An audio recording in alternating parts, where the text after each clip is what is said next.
غسل جنابت کا طریقہ۔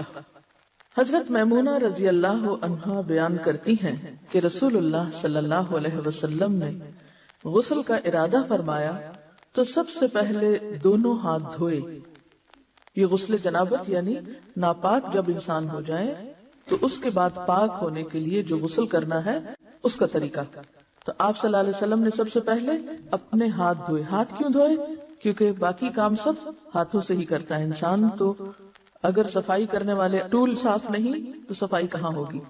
پھر شرمگاہ کو دھویا یعنی استنجا کیا۔ پھر بایاں ہاتھ جس سے شرمگاہ کو دھویا تھا یعنی استنجا کیا تھا زمین پر رگڑا، پھر اس کو دھویا۔ زمین پہ کیوں رگڑا؟ اس لیے کہ اس زمانے میں صابن اس طرح اویلیبل نہیں ہوتا تھا، تو مٹی پاک کرنے والی ہوتی ہے، مٹی کے اندر ایسی صلاحیت ہوتی ہے جو جرمز کو کل کر دیتی ہے۔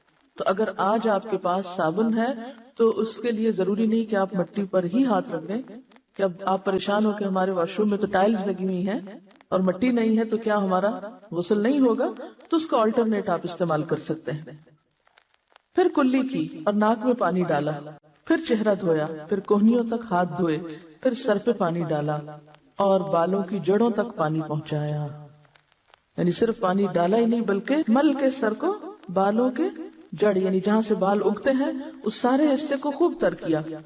3 بار سر پر پانی ڈالا، پھر تمام بدن پر پانی ڈالا، یعنی پہلے سر پہ 3 بار ڈال کے اس کو سارا دھو ڈالا، پھر پورے جسم پر پانی ڈالا، پھر جہاں آپ نے غسل کیا تھا اس جگہ سے ہٹ کر پاؤں دھوئے۔ تو اس کا مطلب ہے کہ باقی وضو آپ نے شروع میں کر لیا اور پاؤں دھونے کا عمل بالکل آخر میں کیا۔